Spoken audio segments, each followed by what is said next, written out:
Happy Wednesday, and welcome to the Foolish Tech Show. Yay! Yay! Today, we're probably going to be going over two-factor authentication and how it can help and how it can aggravate. So, some things there. Anybody else got anything else they want to talk about before we get No. into that? No. Nothing? Nothing at all? Um, I have something else that I want to talk about. They have a new type of Wi-Fi coming out. It's being tested in the field right now, and it's going to be 100 times faster than current Wi-Fi. It's called Li-Fi, Li-Fi, and it's actually based on the visual light communication, achieving speeds of 224 gigabits per second. In a live world demo, they got up to a gigabyte per second is what they got off of it. So I thought that was pretty sweet. Have Wi-Fi that you can get gigabit speeds off of. That's going to be pretty sweet. What are you typing in the chat, Michael? Insert big number here. What's really cool about this? So I'm just saying, like the next level, the next barrier, the next speed. I mean, Wi-Fi's been progressing now for a while, and certainly the recent jumps that AC has provided to gigabit levels. Obviously they're improving on that. I think we did. You guys? Nope, you dropped out again. Huh. The internet's broken. I hope not. Maybe I think it's actually when my thing drops out more. It's more when I'm sitting closer to the router. If I'm leaning closer to I think the Wi-Fi router and the Wi-Fi headset are conflicting or in some way, but that's a theory. They Anyway, are probably both on the 2.4 gigahertz band. What's really cool about this technology, though, is that it can use lights. So your regular lights can be putting off your. Oh, yeah, I did read about that too. Yeah. That is, but it doesn't. It's not something the human eye can detect or see, so it shouldn't interfere with us. The only thing I worry sometimes about that is, if they've done like longer term studies to see like headache, people who suffer from headaches and other things, would this provide some?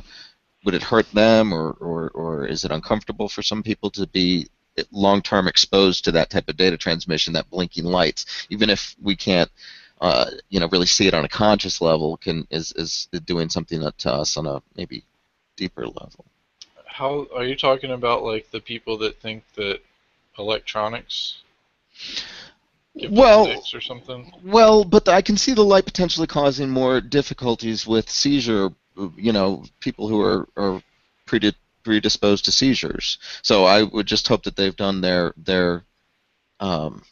medical studies to make sure that it's safe in that regard. Although, if they've got as much money and they're implementing as far as they are, I would hope that they've already, looked into that if that was a problem. Maybe it's just not. They were saying that it's imperceptible to the human eye. So. Yeah, I know, but I mean, until you start exposing large number of peoples, and we still 3D is not really good for us to apparently go see some. They say, but that doesn't stop them from putting out those movies in the theaters and stuff like that. So I'm just saying I would want to see some of those studies just to see if it could lead to health problems with people who were predisposed to seizures, and just that, not the making frying somebody's brain or any. I mean, I don't believe any of that is happening, of course, but sort of like the subliminal messaging, commercial. Fry people's brains. No, but communicate to them something that is not immediately apparent. You're gonna have your brain fried by Li-Fi. I'm not that type of person. You know that. I wouldn't be sitting here like not within 1 meter of my freaking router, if and having it up at high power, no less. But yeah, I don't think that's a problem. But I'm starting to believe maybe I should just cycle the channel number on my headset because of those drops. Maybe that'll help. Probably should do that. So right there's an ABC, and that's what switches the channel, right? I don't know. I don't have that headset. My headset switches channels automatically. Automagically. Yeah, I'm wondering why this doesn't actually, but it's cheaper probably. It's cheaper to make you push a button. Can you still hear me? Unfortunately. What is he using? Yeah. Okay. So yeah, I switched channels apparently. So hopefully, maybe won't drop as much. We'll see. Something wrong with your headset? No, I just think when it's when I like if I'm leaning closer to my router's right on top of my computer, and it seems to. I think it's interfering with the headset sometimes because it Really? does. Yeah. If I'm in certain positions, it seems to just like every 30 seconds or something like that or minute it drops out. And if I move, it stops. So it's like seems to be some sort of interference type thing. Weird. Yeah, that's just my perception of what's going on, and I guess I should just start writing it down when it happens. But I'm guessing since Brantley suggested that they're and it seems true. We know they're both on 2.4 gigahertz, so there could be interference. And it doesn't seem to switch channels automatically, so it's likely that that's what's happening. Anyway, can you talk about what you want to talk about, Bradley? Oh no, I was listening to your rambling. Oh, okay. Well, I'm good with it. You guys know where I'm getting at with that, and that would be a kind of I guess I would argue that there's a downside. It's that they don't have automatic channel switching, and even having only 3 channels seems a little bit limiting since we're allowed a lot more than that. Okay. So, like I said, today we're going to go over some two-factor authentications. And does anybody here know an easy way to say what that means? Yes. It's just like what it sounds like. There's a Pain in the butt. something that you know and something that you have is two-factor. Is one example of two-factor, but there are other mechanisms which do that, and they can implement it through even more if you consider time as a factor in the matter as well. So it's a way of more accurately identifying the person. Somebody could easily, steal your password, but can they both steal your password and steal something off your person at the same time? It makes it incredibly difficult for someone to break into your whatever account if you have multi-factor authentication. Obviously, the more the better. And if you can whip it out like Chuck Norris. Yeah, well, that's even cooler. When they come at you for your cell phone. That's even cooler if you can do that. But usually they've gotten to the point where they've made these second factors extremely easy, such as being able to text you on your phone, so that's something in your possession as well as something that you know, your password. That's two-factor authentication, and it's simplest, and Google implements that right now if you choose with your accounts for security. And I'm sure you guys have all seen them wanting to prompt you to put in that information if they don't currently have it to provide that increased security because of all the hacking that's basically taking place. It's too easy to get information about a person this day and age, but it's a little bit harder to get the information and do something else like steal from them personally, a physical device. So. It's a lot easier for people to hack your password from China than it is for those Chinese people to come and steal your cell phone at the same time. Yeah. Or something that's on your keychain, your key ring, Yeah. So this is the Google page for it, and I posted that in the IRC chat. If you're not there, check out foolishit.com/live or foolish.techshow.com. Join our IRC chat and talk with us about these things. But this is the Google page for it. And I love how they make it so that passwords just seem like a terrible idea, which they are. And it's not like this makes it any better, but It's Also, well. Brantley, let me it know. is. I want to. There is one downside to this, and maybe it's best we talked about it at the end. But you let me know when that's appropriate because Oh there's my. something I want to address with what you're We'll let discussing. you It's not know. We'll necessarily. all we'll all let you know because we know that you can't figure out when it's appropriate to butt in a conversation. So Yeah. trust us. Yeah. Stand back and we'll let you know. Okay. Very good then. um, so basically, what ends up happening here is you enter in your Google password, and then Google prompts you for a second form of authentication, which you can use your cell phone and have a text message. You can have it call your cell phone and read off a number. You can use Google Authenticator to provide you with the number, or you can use a security key. Any of those will all do basically the same thing, but give you a second factor of authentication that basically you have to have on your person. Um, it What is does the Google Authenticator, Brantley? Oh, it's a web service that will generate those information for you, I believe. Right?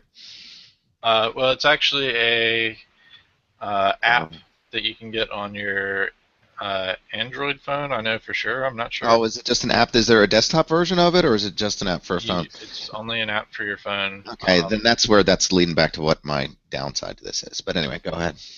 I don't know if you can get it for an iPhone. That would be interesting. I'm pretty sure you can. Okay, they do have it for iPhone. Pretty sure. I would imagine, Um, yeah, they can. There's cross development now easily, so. and I'll show mine off really quickly so you can see what it is.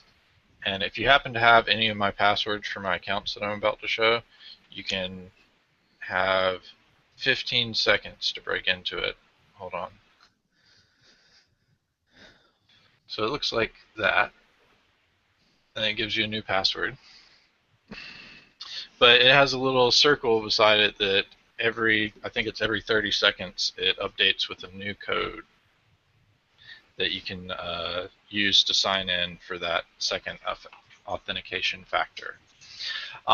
That's probably the most preferred way without having to buy something additional. Um, I think the text messaging and the voice way is kind of aggravating. Um, Yeah, I find it to be interruptive, to say the least. Yeah.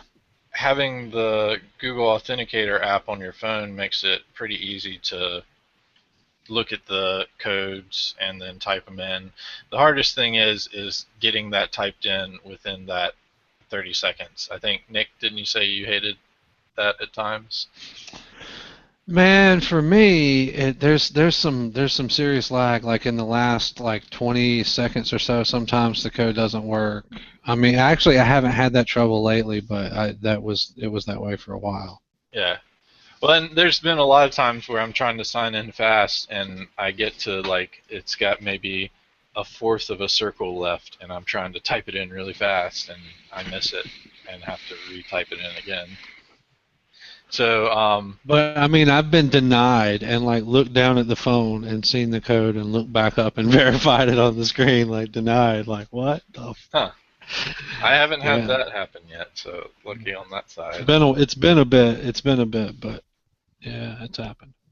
But it ends up working eventually for you, and that means that it makes it more difficult for people to break in. Um, Well, yeah, the problem was I just had to catch it within the first like 30 seconds or so because the last 30 were just touch and well, go. I think it's every Maybe 30 not. seconds, so first 15 Or is. what? Well, whatever. It was I had to catch it within the first half of the circle because if I didn't get it within the first half of the circle, then the last half it was like maybe it'll work, maybe it won't. Yeah. But Um, now it seems to work. So and that is probably the nicest way to do it. And you can kind of see some more pictures on their page about how you have different layers. So all your data is in the middle here, and they have to have your password first, which that is sometimes hackable, sometimes not. Depends on how long your password is, if it's been leaked anywhere, if you have separate passwords for different accounts. And then you have to have your second factor authentication, so they have to have access to your cell phone or security key or voice messages or text messages. Then they can get to your data. So it definitely does add a layer of security, so that's kind of nice.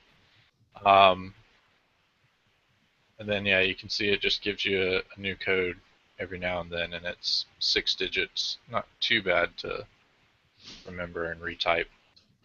It is also nice on the cell phone. You can hold the code, hit copy, and then go over and paste it in somewhere if you need to do it that way.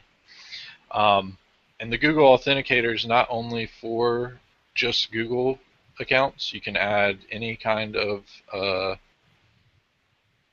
time-oriented hop, or I think it's TOP, time TBP, something. It's time-based something. There's 2 different versions of it.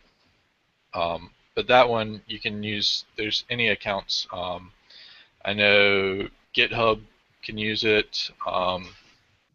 Zoho can use it. All the Gmails, of course, can use it. Microsoft, you can use it. Facebook, and things like that. So you can use all of those to get your 6-digit code. And essentially what you get is with each code, or with each account, they give you either a QR code or a secret key.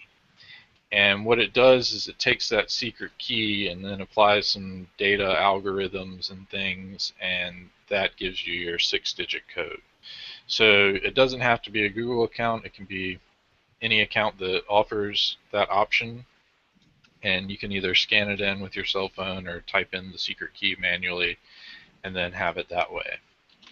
I mentioned some of the places that do offer it. Google, obviously. Zoho offers it. Dropbox offers it. GitHub offers it. Microsoft accounts offer it. Facebook accounts. And probably many more. The surprising thing is neither of my banks offer 2-factor authentication. So both of my banks I only get a password for. So that's kind of aggravating. Password and security questions. Which, if you're left in that situation and you have just security questions, make up random answers. Don't put like what your actual mother's maiden name is, because that's extremely easy to find out. Not only do I use random answers, I use the same random password generator for the passwords as I do for those stupid questions. Yeah, that's another If I option. ever have to is read having, one of those over the phone, I'll be in trouble. I have had to read them over the phone before, like in the past. That's another option is you can use a password manager, which will generate random, long, complex passwords. And then all you have to remember is that one password to get into the password manager. So that is another option there. Another option which you saw in those pictures there with the security keys, and one of the nicest ones are YubiKeys. And I'll post a link to their page here.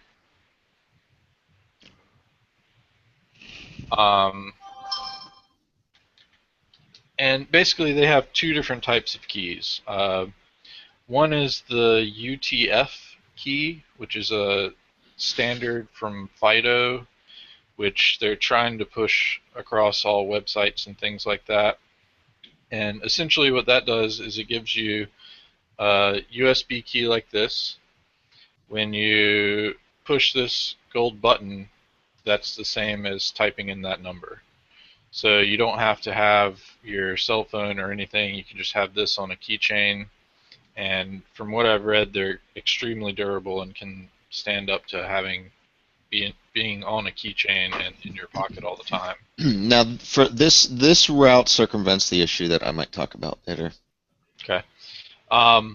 But basically what it does is you don't have to have it plugged in until you sign into a computer, you enter your password in, and then it prompts you for your security key. And then you plug this in, push this little gold button here, and then it lets you right into your Google account. This one is for U2F only, and right now U2F is only supported on Google Chrome and very few number of Are there keys that support more of those standards? Are there keys that support more standards currently? there are, and I was going to get to those. If you look on the for individuals page that I posted, it has some different things that you can use keys for. The UTF ones, the only ones you can use those for, I believe, are Google accounts, GitHub, Dropbox, and WordPress and WordPress codes. Let me that's see. it, I think. No, for the Oh yeah. Oh, I U2F, gotcha. that's the Yeah, only ones you can use it for right now. I gotcha. I see. It is super, super easy to set these up, though. You still have the option to use your Google Authenticator or your time-based 6-digit code, but you can add one of these on. So if you have this, you just push a button, you log right in. If you don't have it for some reason, you can still use the Google Authenticator app or text messaging or cell phone call, whichever one you have it set up for. This one is their most limited one, and it runs about $20, but it's nice to be able to just log into those with just the press of a button. They do have other ones that are a little bit more full-featured, and they come in two different varieties. So you have your other key, and then you have a little nano key. The nano key is set up so you put it in a laptop, and you can just leave it there, and it's low profile, and you just tap it whenever you need it. This one is just like your standard key. The nicer thing about this one, though, is it gives you NFC, so you can actually store your Google Authenticator codes on this and then swipe it on your cell phone, and it'll show you those 6-digit codes if you want to do it that way instead. So this is the YubiKey Neo, and this is the Neo Nano. The Neo Nano doesn't have the NFC. The Neo full size has NFC and all the other features. When I say all the other features, these keys can actually do static passwords. So you can set up a 34-digit password and then use this to automatically type it in for you. So right now I have mine set up so that when I tap and hold the button, it'll enter in a 34-digit code.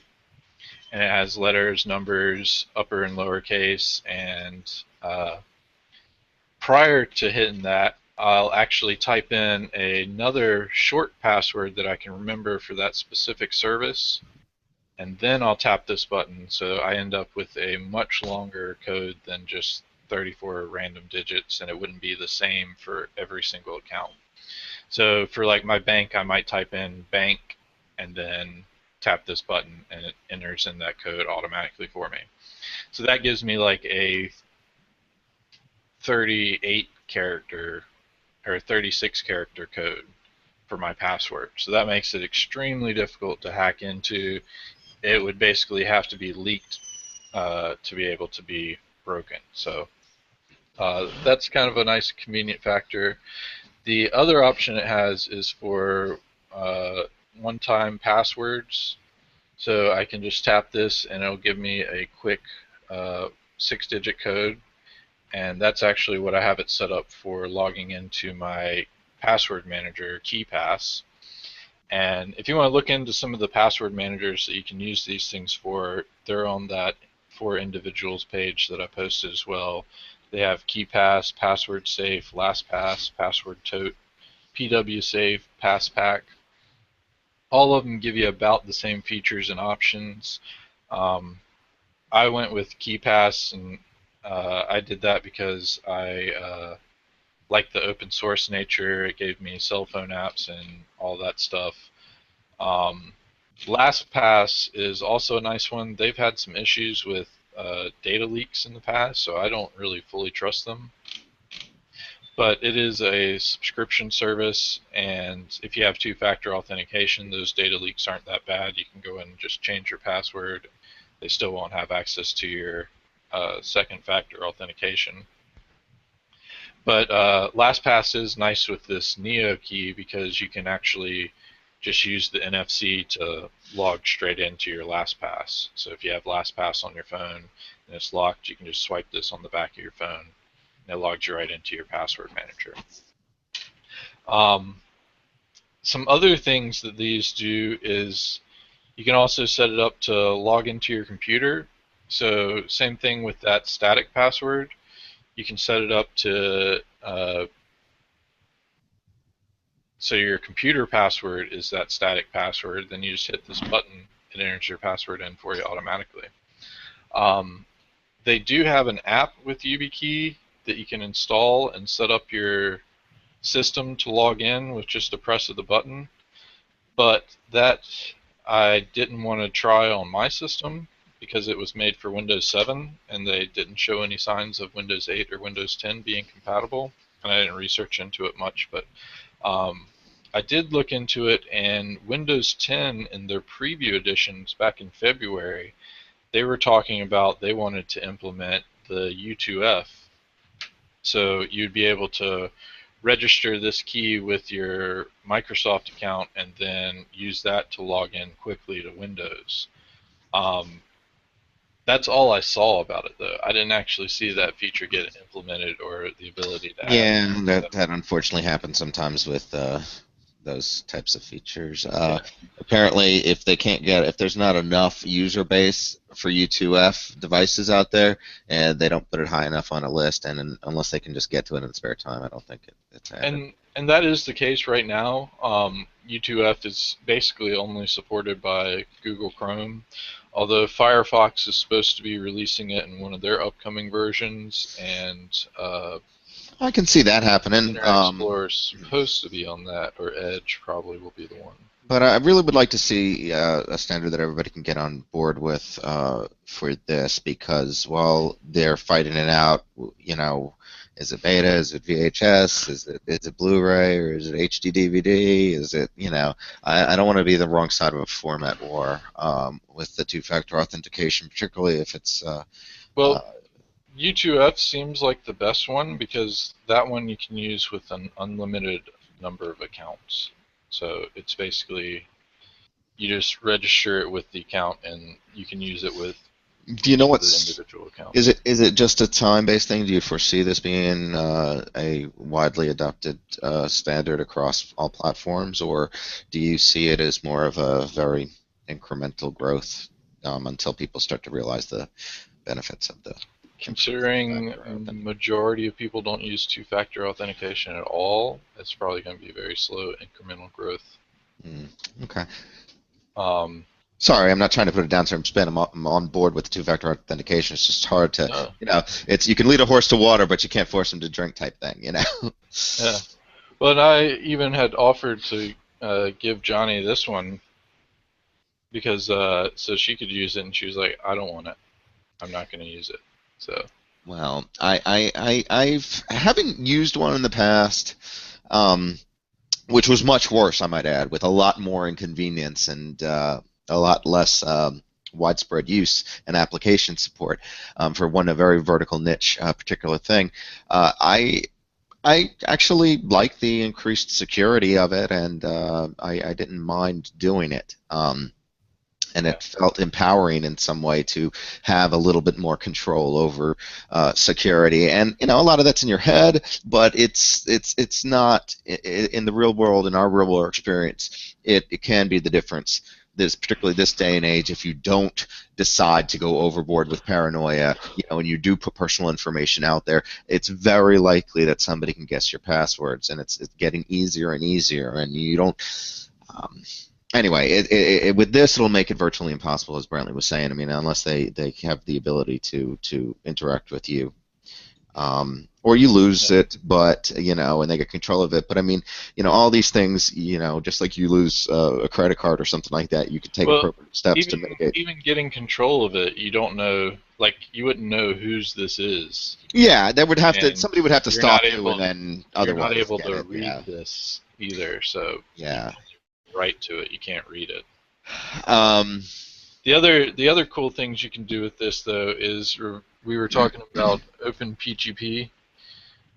You can actually set this up with as an OpenPGP card and have it do your encryption and decryption stuff as well. So that's yeah, yeah, um, yeah. That's this perfect segment off from what we were talking about the other day or a few and weeks it ago. can also do like your SSH keys logging in as with a OpenPGP card through SSH. So several options to use it for, and it can be used for most all of those. All the options I've said so far: the static password, the um, OH, The OpenSSH stuff, that all depends upon it being the keyboard interaction, right? And that doesn't, so that you're not dependent upon anything else beyond its ability to type in a password for you, correct?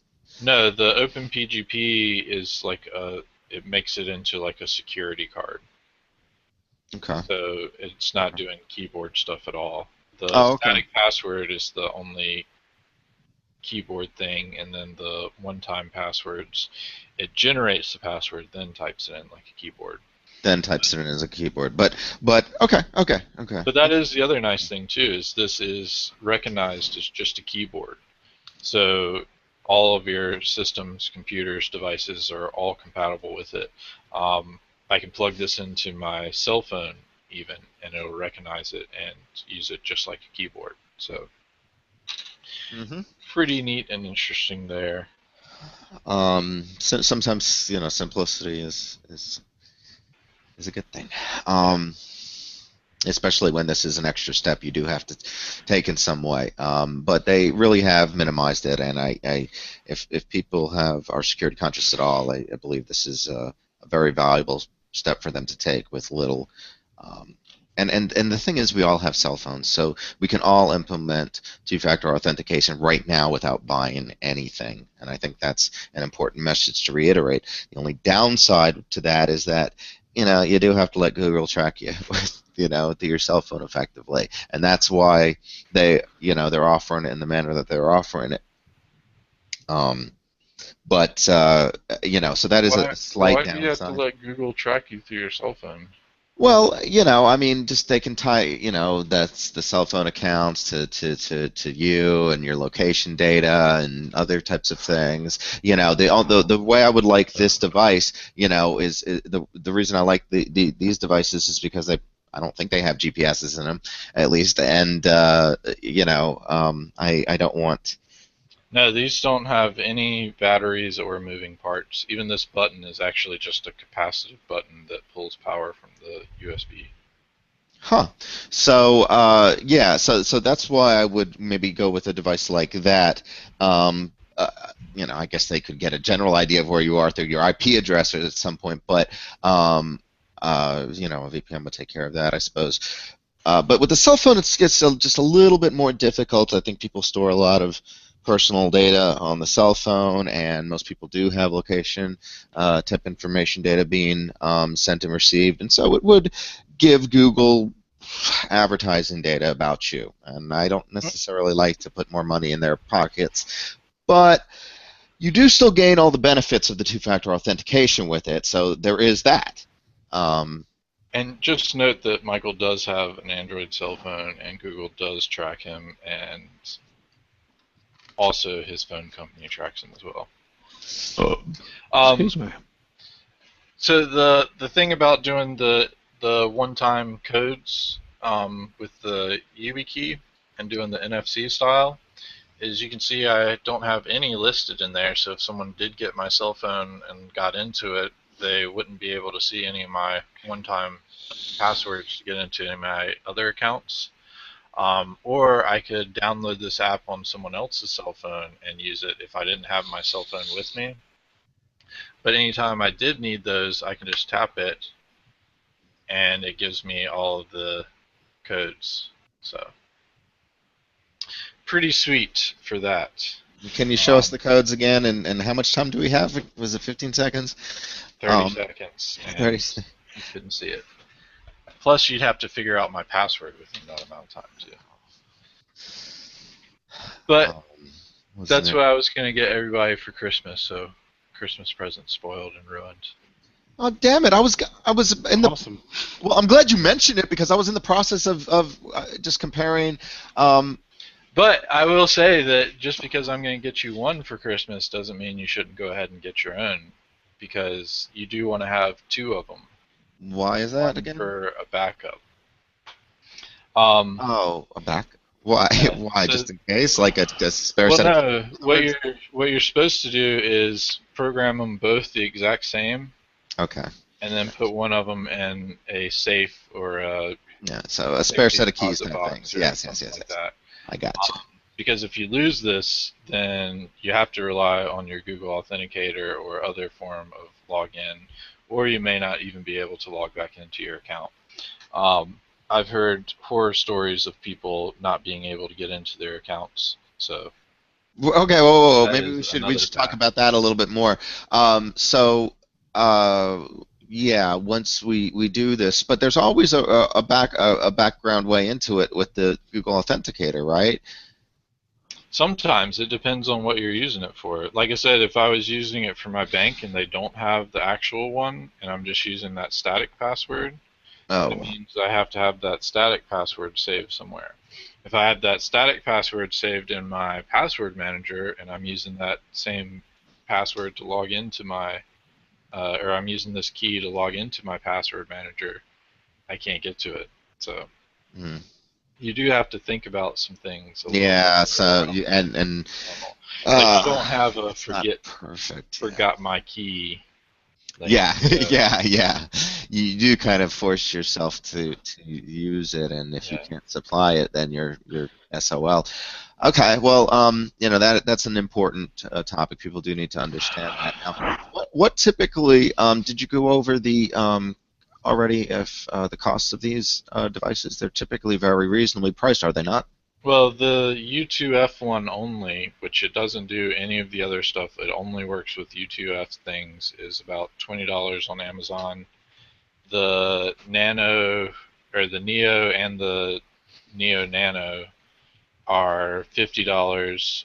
The Neo is the only one that does the NFC. You can get the standard ones for I think $40 or $30. It was kind of confusing looking on Amazon and looking at the Yubico site, because Yubico has like a standard version, a Neo version, and something else, but Amazon has a YubiKey for YubiKey Edge and Neo, and I couldn't really compare the two as to what the differences were. So it does seem like the YubiKey Neo is your all-around one, can do everything that they can offer. So that's probably what I was going to get everyone for Christmas. So you can have all the options. Or you can just use it for the U2F stuff that you want to set it up for. So.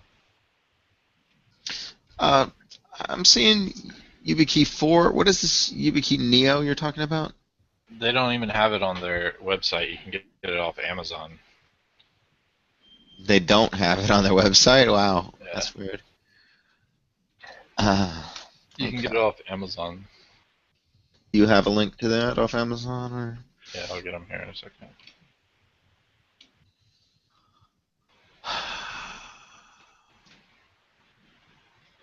They have other things you can do. You can get them off of. You can set them up for whatchamacallit, Active Directory logins. You can set them up for things like that as well. So there's other corporate enterprise uses. You can also integrate it into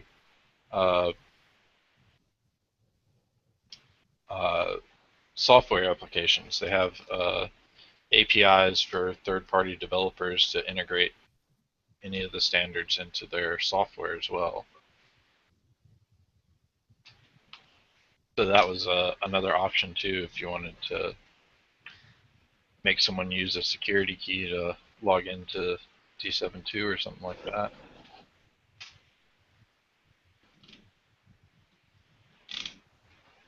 Yeah, I'm so compelled sometimes with your shows. I typically buy or immediately start exploring them. Um, yeah, the Neo. Wow. I just thinking of all the possibilities, and you know, and that's true. If you could write your own, right? And there's the open support for all this stuff. The community out there. There's a lot of. I'm sure it's probably very easy to do. You know. Um, but yeah, $50 seems like a lot, but the $20 one, like, you know, that's a low enough entry point for anybody to get into, really. Yeah, but that one again doesn't do all of the everything. So Yeah, this is true. This is true. they do have a Edge and a standard version, and I Mhm. couldn't figure out what the differences were. Besides, one of them is $30 and one of them is $25. Yeah, I'm seeing that. Yeah. Hmm. So I'll post those in if anyone wants to look at those and is able to figure out what the differences are.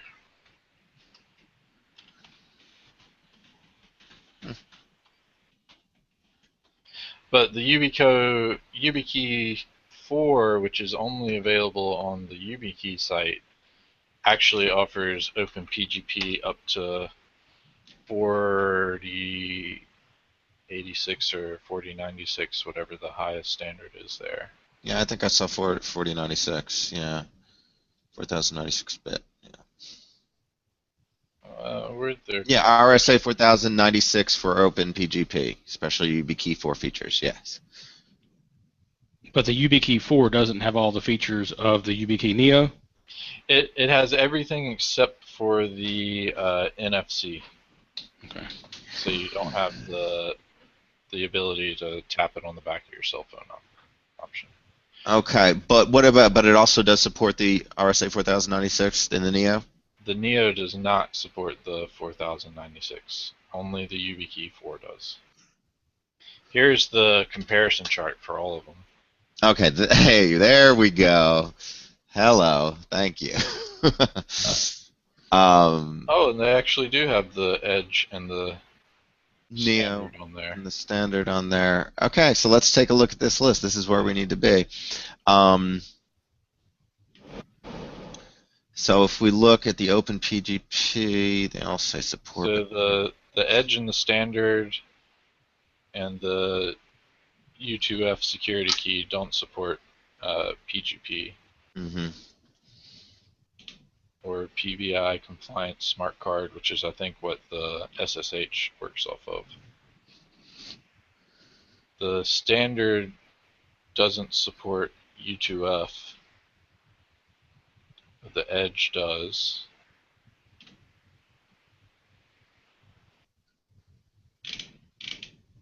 And the Neo is the only one that supports NFC.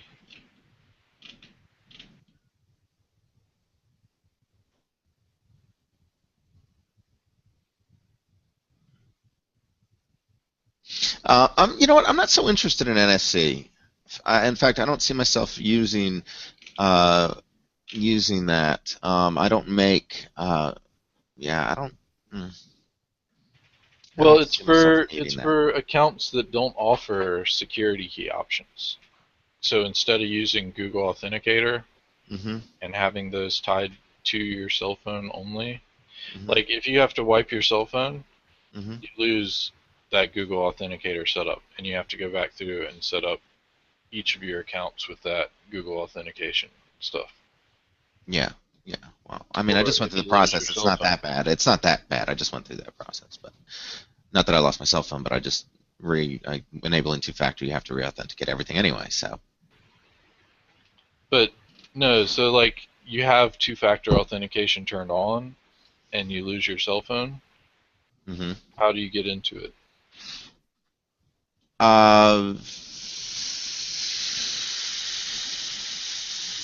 yeah, I guess.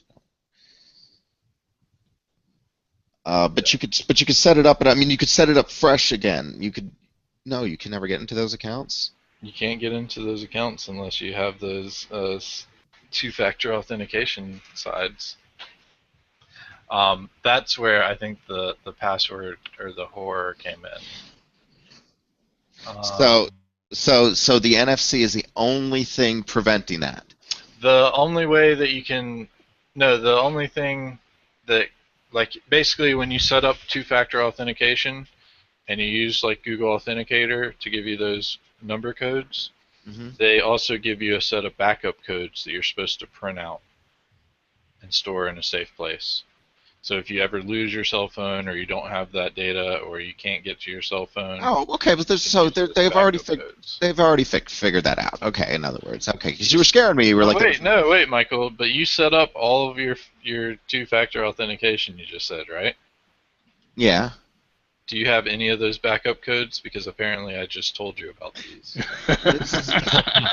This is true. I was never offered the backup codes. I don't You understand. were offered the backup codes, and Yes, they you told were. very clearly I have the backup codes, dude. I have the TPM module number for my Chromebook. I don't know why, but I got it somewhere.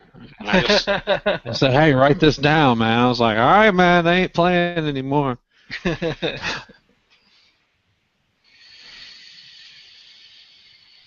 Oh, the security key only one is supported on Chromebook since it's Google Chrome. But it's only for a very few amount of services that have enabled it. But Microsoft is even going with the FIDO. Apparently the FIDO Security Commission, which is YubiKey is on the board for, is the de facto for two-factor authentication. So if anyone's going to take over and lead, it's going to be them. And that's probably going to be the standard that is most likely taken on.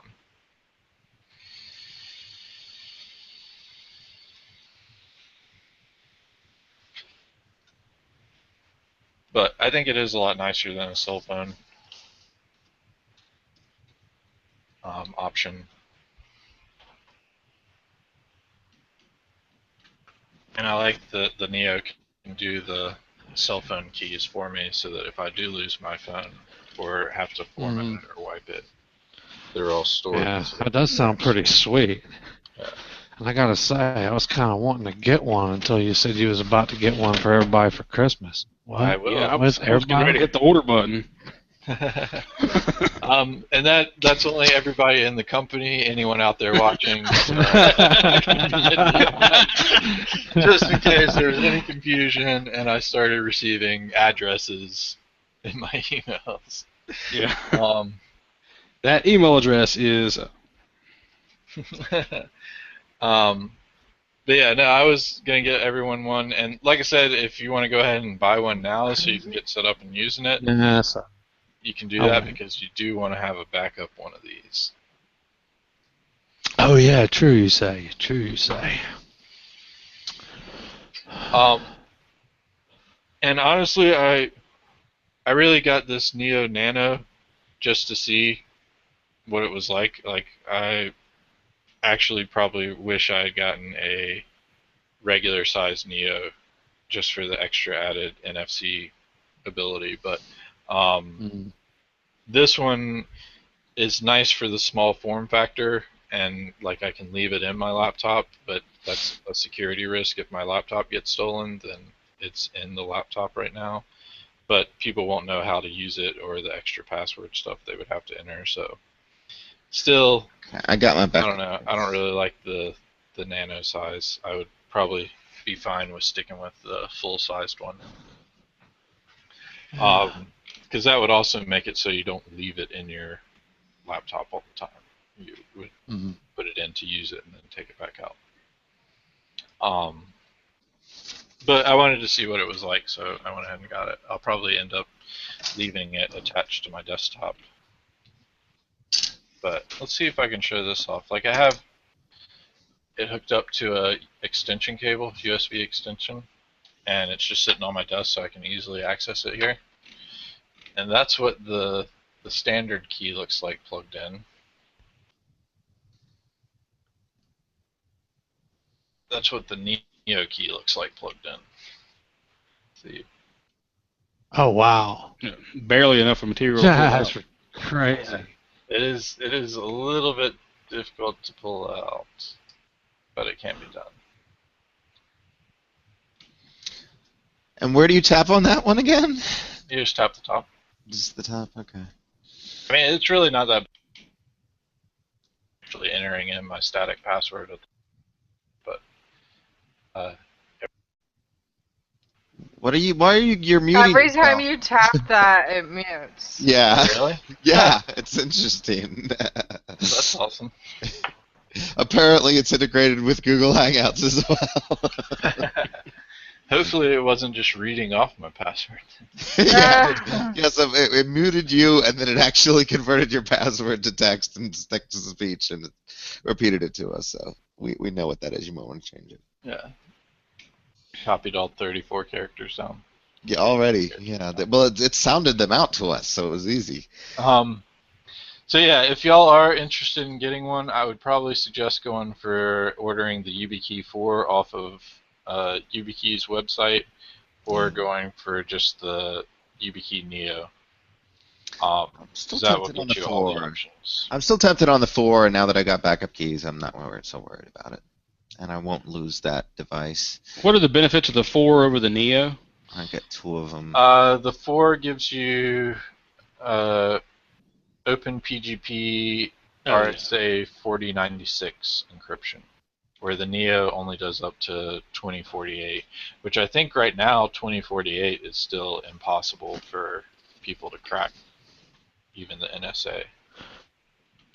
I'm looking at the list right now. It shows Open PGP for the Neo also. Yeah, but look at the is, bottom. Look at the but bottom it's of the only page. for RSA 2048. Yeah. So it only supports up to 2048. Yeah. Okay.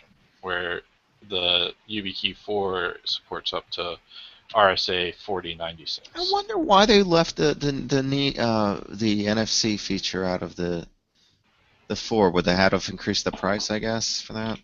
I'm sure. Yeah, probably $10. Yeah, because the Neo is already. Well, it would be nice to Yeah. pay $50. I mean, $10 more. So the other things with these, like I said, once you configure them, which actually I can show off the configuration thing here.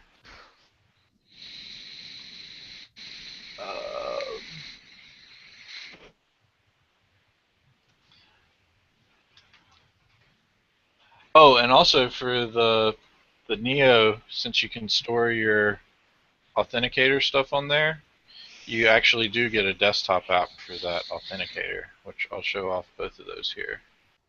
Oops, I don't want to have that plugged in when I show that off. And I just lost my Neo Nano. Oh, no. Oh, yeah, do you find you lose the Nano lot? I mean, because of its extremely small size, I would... On my side, isn't as good as it used to be, so I think I would definitely end up losing that. prefer the bigger one. Don't make up excuses. You'd prefer the bigger one anyway. Getting a little dicey there, Johnny. I was talking about the keys. It needs to be on my keychain, and that little thing Exactly. is not gonna. That's what I would want. That's what I was saying. I really, now that I have the Nano, I wish I had gotten just another standard Neo, because that is extremely small, and I just have to leave it in my laptop device all the time. Yeah, Although, I'd want to keep it with actually me. Probably will plan on doing for it, which I don't know. Can y'all see my screen? All right, there. What I actually plan on doing with it is using it in conjunction with this. So I have a cell phone on-the-go adapter. So this end plugs into my cell phone. This end lets me plug in USB devices. Mm-hmm. And I was probably just going to leave it plugged in there, and then I can use that feature on my cell phone quickly. Oh, and that gives you the larger size that you need. Okay. Yeah, that's actually a good workaround for that. Where using this with the YubiKey is actually kind of Too much. that is difficult to get out.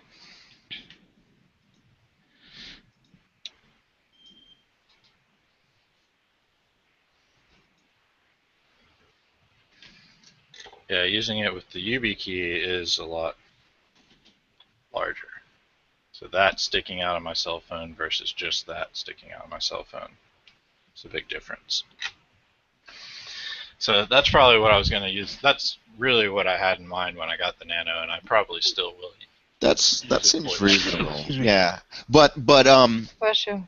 but if using the larger size one, is that going to limit my ability? You would still need. I mean, that would be the same situation, right? That you just demonstrated there. It'd be kind of a little bit big and unwieldy, right? If you're trying to plug it into your cell phone. Yeah. If you're only using the NFC side for the cell phone, it's not going to be an issue.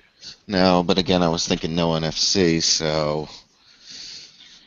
So this is what you get with the Neo NFC one is the only one that you can use this authenticator with.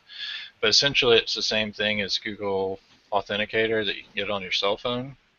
The difference is you can only get it on your cell phone, where if I plug in my Neo key right now, it would give me all of those one-time passwords right here in this desktop app. So that's kind of nice.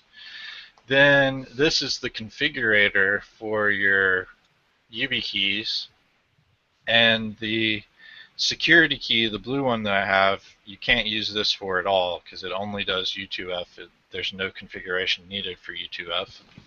But for the Standard, Edge, Neo, and Standard 4 or YubiKey 4, you can use this and configure most of these options. And you can get 2 configurations for each of them. And it comes pre-built with the Yubico one-time password mode, which I ended up erasing mine because I didn't want to use that one. This is the one that I think LastPass wants. But for KeyPass, they want the OATH-HOTP.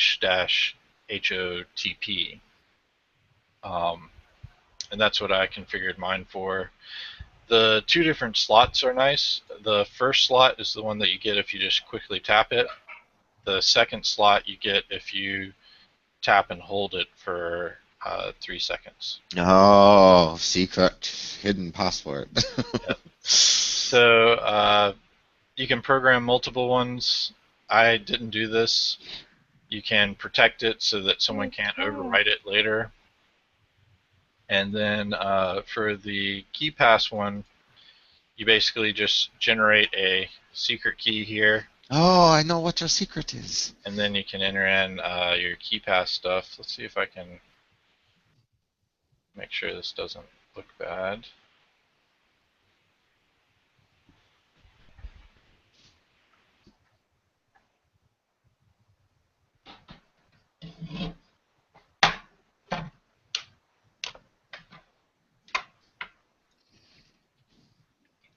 Alright, so this is my unlocked KeyPass.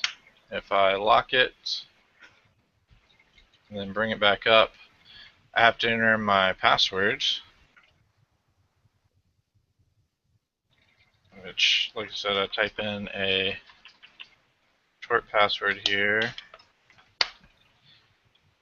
and then I use my Neo to type 34 character password. Mm-hmm. Then you can Very see cool. instead of a key file, I'm using the one-time password HopTop plugin, and then it prompts me to enter in the key passes. And these are randomly generated, so writing these down will be of no use.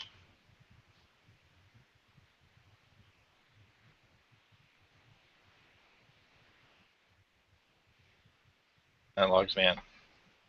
So basically, I have to have that Neo key to sign into my password manager.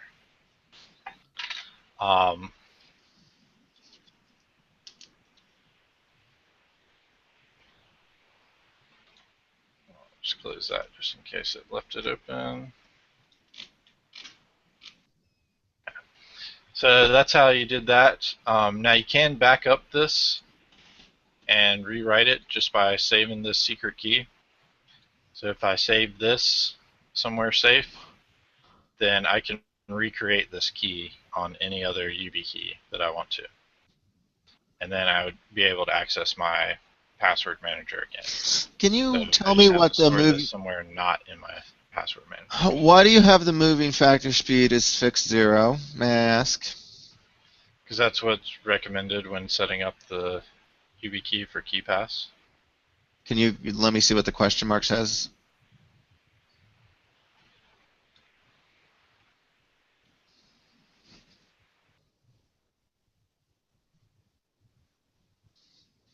That's probably why, because it's not validating against a server. Yeah, yeah, gotcha. And but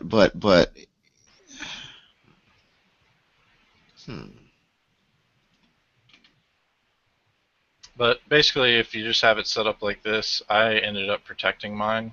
So you enable protection. You can use the serial number if you wanted to, or just some random numbers. And then you say write configuration, and then it writes it to that configuration slot that you have selected. Okie dokie. The static password is essentially the same. You pick your configuration slot, pick if you want to protect it or not. And you don't want to do this, Johnny? Yeah. Well, the setup part is a little bit complicated sometimes. But basically, all you have is these two, and if you back these up, then you'll be able to recreate this at any time again. Mm-hmm. Well, if I That'll did create do a it, 32-character password, or you can increase it. Yes, if you did do it, go ahead. I live with somebody who's already done it, That's a good point. so I don't have to set up anything. He'll do it. Okay. Excellent. Not sure why.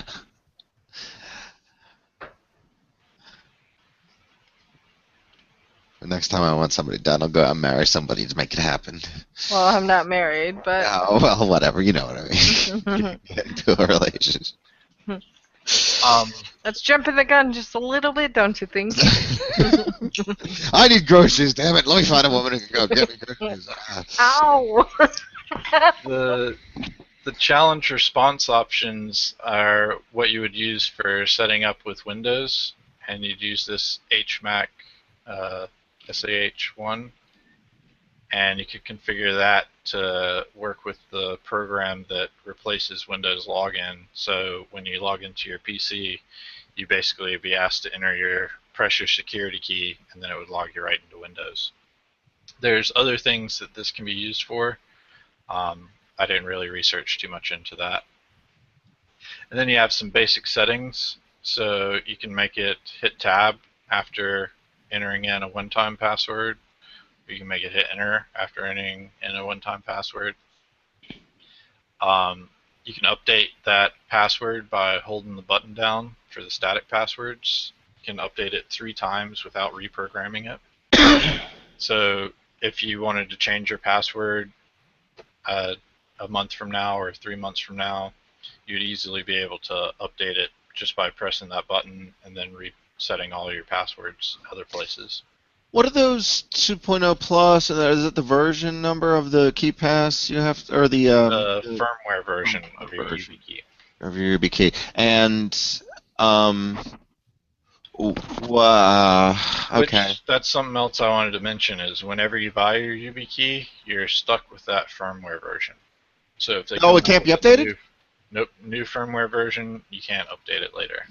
What? That seems a little security, bit. I'm sure.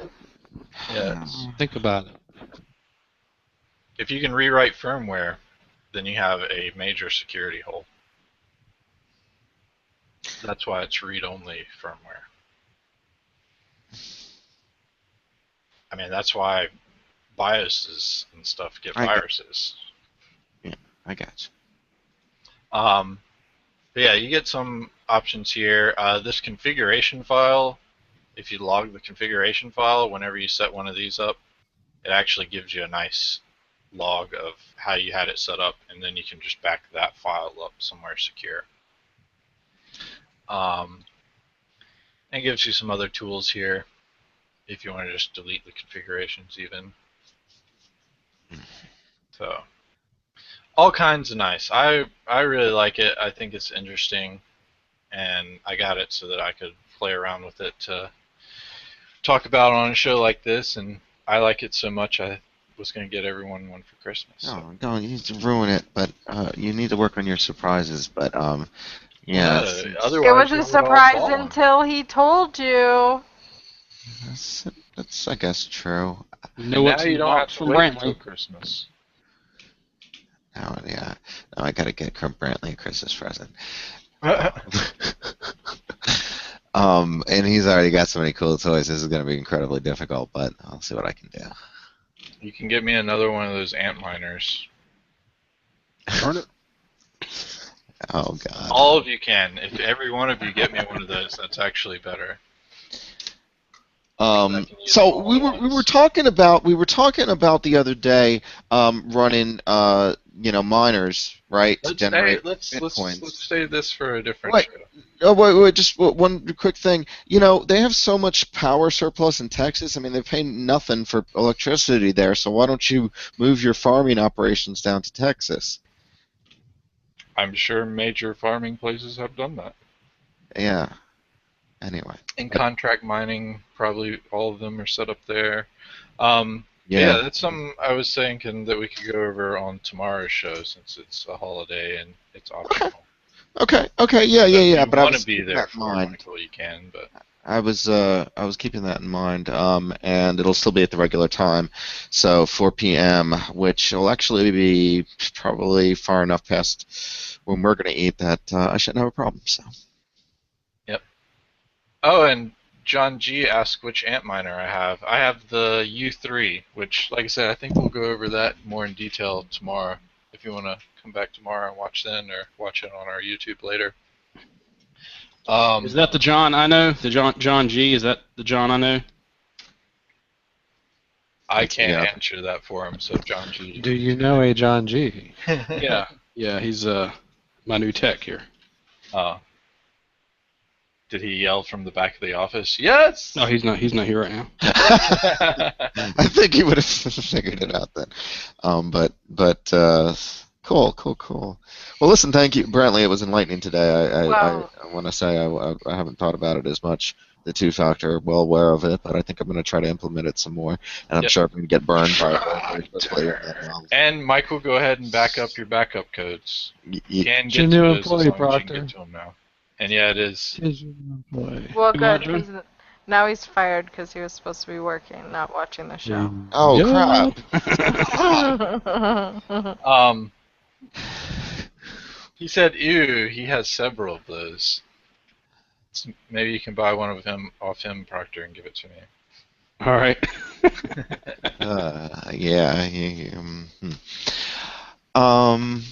Again, thank you for sharing today. I learned a lot. I learned some things, and I appreciate your recommendation on the device. It does seem to be fairly feature rich, and I'm craving RSA 4096-bit support. Is that what you're going to go get? I was gonna go get that one if you didn't tell me. I would have had to. I would have already had my backup. You want to have two, so go ahead and get the one. I'd actually like to know how it is ordering from Yubico. I think I'm gonna do the $40. Yeah, $40. I can do $40, no problem. Yeah. I went with Amazon because Amazon, I rely on their shipping, so I I wasn't sure about how Yubico would handle shipping. Their shipping starts at $5. Does it really? Did you just look at that? I wasn't. I looked at it a few minutes ago. What? Buy YubiKey 4. Okay, let me see. Choose an option. YubiKey 4. Tray of 50 YubiKey 4s. I guess I'm just gonna go with one. We don't need a tray of 50. Are you? You're not getting a tray of 50, are you? Hell no, I ain't got $2,000 laying around. Well, let me see what. I don't have 50 Oh, people that I 2,000. care about and helping that out with. Okay, so add to Or even cart. 25 people if I wanted to give them all the backup key. So, oh, okay, where's that? That's in my cart. I'm gonna view cart. No. Okay, subtotal tax. Calculate shipping. Are there any coupon codes? Select an option. North Carolina, the city. If you find a coupon code, post them.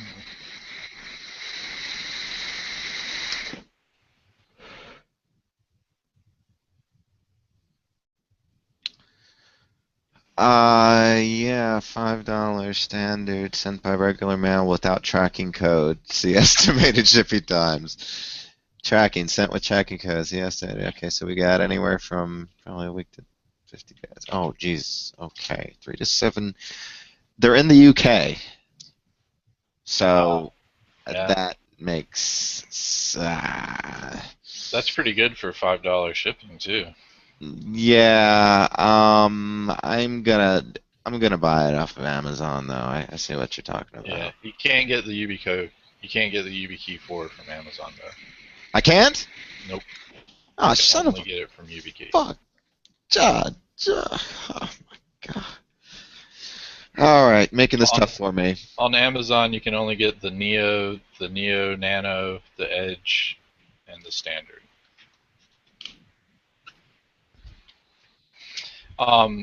They did have another interesting encrypting one. It's for more high-level enterprise stuff. It's like $500 for it, but it's the YubiHSM, and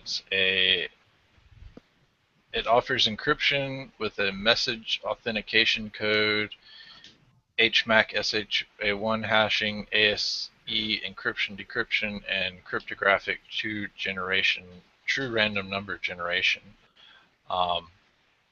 And apparently these type of things normally go for tens of thousands of dollars at times. What? That seems a You little can get it expensive for for that sort of functionality. $500 from YubiKey. What is this? That's I wouldn't think that's expensive for that type of functionality. It's aimed at people with servers and doing their authentication through hardware validation. And usually getting hardware validation, you're going to end up having to get like a separate piece of hardware. So tens of thousands of dollars is not unreasonable in business purchasing senses. But $500 is far more reasonable. You can put it on all of your servers.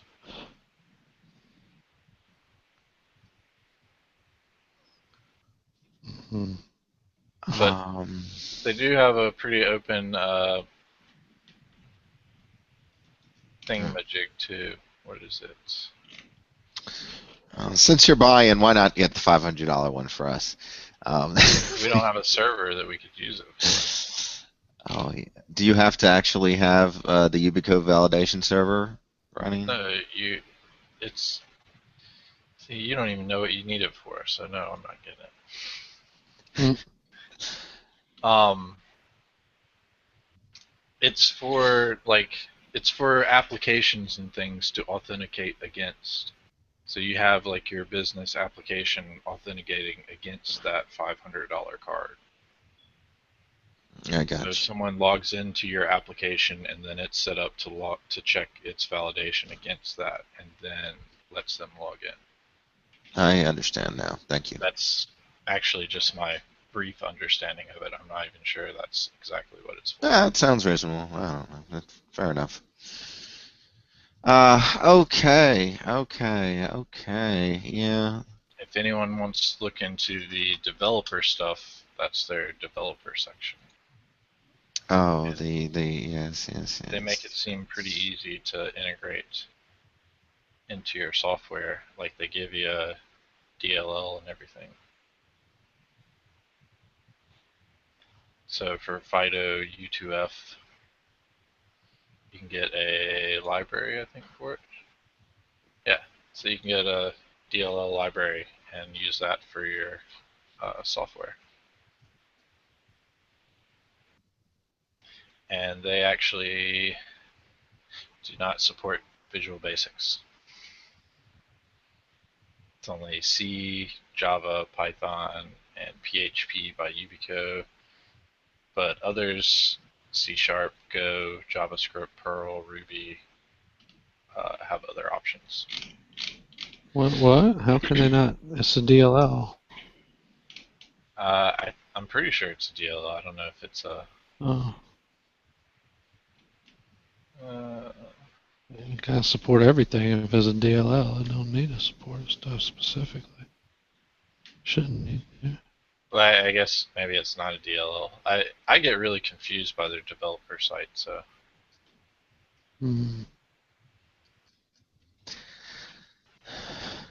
Yeah, it may just be a library or plugin or something. They have a C# one that I'm looking at right now, and it's confusing. I'd have to download an entire solution and see how it works. So I guess they give you classes that you actually have to work with. Yeah.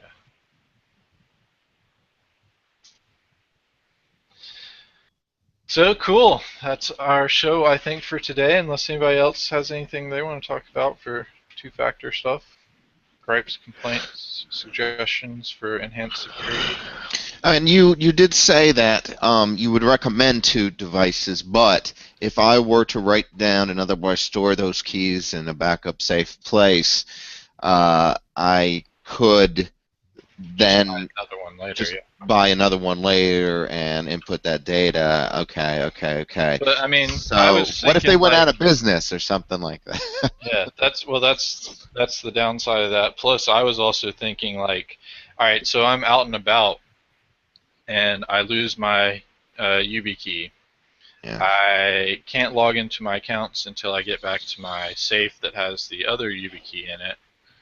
Then, so that's that amount of time that I have to stay there. Yeah.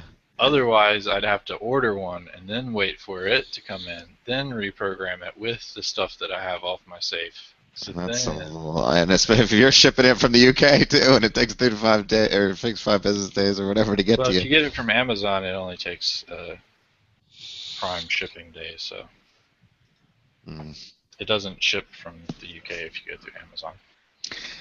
Yeah, but Facebook has completely integrated into their corporate offices and use it for all their logins. Google's done the same thing, uses it for their logins. They use specifically Yubico? Internally, yeah. Wow. Okay, so they're probably not going out of business anytime soon. No. Like I said, they're on the board of FIDO that's setting up standards for security and things. So. Okay. Well, that gives me a bit more confidence. So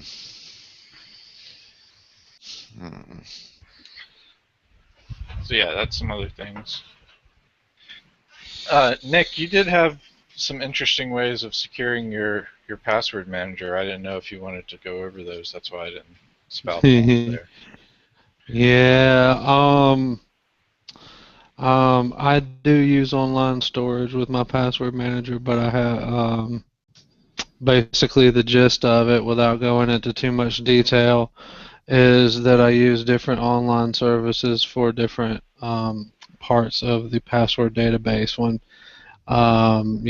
there's a password database, there's a key file in addition to the password that I have, and then there's the so I have one stored on one online service somewhere with one account, and I have one stored on another, and not necessarily service. You can use your own servers. Wink, wink.